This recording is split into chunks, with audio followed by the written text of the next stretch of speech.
एक छोटे से गांव में, जहां रात की खामोशी में अजीब व गरीब आवाजें सुनाई देती थीं, एक नौजवान लड़की सारा रहती थी। सारा का दिल हमेशा ही मुख्तलिफ और मिस्टीरियस कहानियां सुनने का शौक रखता था, खास तौर पर अपने गांव के पुराने कब्रिस्तान के बारे में। कहा जाता था कि कब्रिस्तान में रात को डेड बॉडीज उठती हैं और एक दूसरे से सरगोशियां करती हैं, लेकिन कोई भी जिंदा शख्स इस बात का यकीन नहीं करता था, क्योंकि यह सिर्फ एक अफसाना समझा जाता था। एक रात सारा ने फैसला किया कि वो खुद उस राज का पता लगाएगी। उसने कब्रिस्तान जाने का इरादा किया और रात के पछले पहर, जब गांव का हर शख्स सो रहा था, वो कदम बढ़ाती हुई कब्रिस्तान पहुंच गई।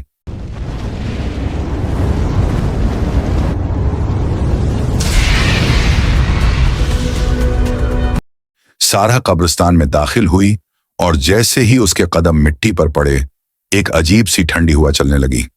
उसने फौरन महसूस किया कि कब्रिस्तान में कुछ मुख्तलिफ है। यहाँ की खामोशी में कुछ गहरा राज छिपा हुआ था।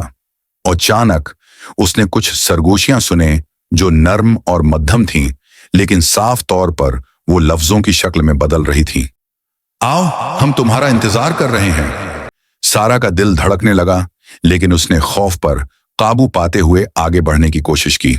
वो सरगोशियों की तरफ चलने लगी और जैसे ही उसने एक कदीम मिट्टी की कब्र के करीब कदम रखा, वो आवाजें और भी वाज़ेह हो गईं। इस कब्र के करीब पहुंचते ही अचानक सारा ने देखा कि कब्र के ऊपर से एक साया उठा।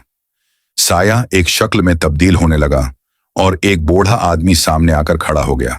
उसकी आंखों में एक अजीब रोशनी थी और उसके चेहरे पर एक खौफनाक मुस्कुराहट थी। तुम यहां क्यों आई हो? सारा ने लरुसते हुए जवाब दिया। मैं सिर्फ ये जानना चाहती थी, तुम कौन हो? बूढ़े आदमी ने सरगोशी की। हम वो हैं जो इस दुनिया से रुखसत हो चुके हैं, लेकिन हमारी रूहें इस कब्रिस्तान में रहती हैं। हम तुम्हें कुछ दिखाने आए हैं, लेकिन तुम्हें उसका बदला देना होगा। बूढ़े आदमी ने सारा से कहा कि अगर वो इस राज को जानना चाहती है तो उसे एक वादा करना होगा। वादा यह था कि सारा अपनी सबसे बड़ी ख्वाहिश को कब्रिस्तान की रूहों के हवाले करेगी और बदले में वो उनका राज जान सकेगी। सारा ने सोचा और फिर फैसला किया कि वो इस माहदे को कबूल करेगी, क्योंकि वो अपनी जिंदगी में जो सबसे बड़ी ख्वाहिश रखती थी, वो ये थी कि वो दुनिया के सबसे बड़े राज को जान सके।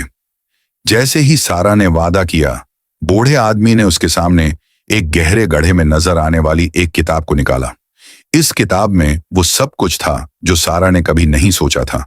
माजी के राज, कब्रिस्तान की तारीख और वो साये जो हर रात उठकर सरगोशियां करते हैं। लेकिन जैसे ही सारा ने किताब को खोला, उसने महसूस किया कि उसके अंदर की दुनिया बदल गई है। किताब के अल्फाज हकीकत की तरह जिंदगी में बदल गए और उसके सामने एक दरवाजा खुल गया जो एक और जहान में जा रहा था, जहां उसकी रूह को भी पुकारा जा रहा था। सारा ने उस दरवाजे की तरफ कदम बढ़ाया, लेकिन जैसे ही उसने एक कदम अंदर रखा, उसने महसूस किया कि वो अपनी आखिरी हद तक पहुंच चुकी है। उस दरवाजे के पार एक और दुनिया थी जो किसी भी जिंदा इंसान के लिए ममनू थी। जैसे ही सारा ने मुड़कर अपने गांव की तरफ देखा, वो जान चुकी थी कि उसका माजी, उसकी जिंदगी और वो जो कुछ थी, अब हमेशा के लिए खत्म हो चुका था।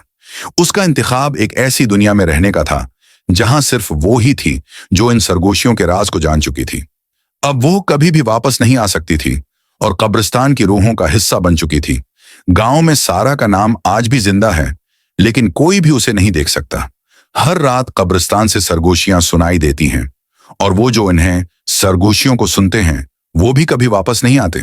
सारा का राज हमेशा के लिए कब्रिस्तान में दफन हो गया, लेकिन उसकी सरगोशी हर रात उसके पीछे चलती है, जैसे वो अब भी अपने इंतखाब का खमियाजा भगत रही हो।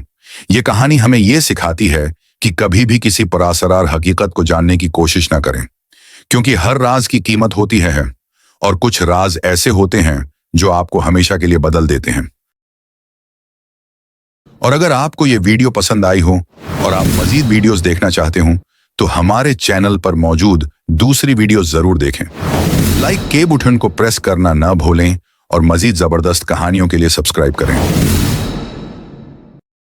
थैंक्स फॉर वॉचिंग और मैं अब आपको नेक्स्ट वीडियो में मिलूंगा। टिल देन, अल्लाह हाफिज।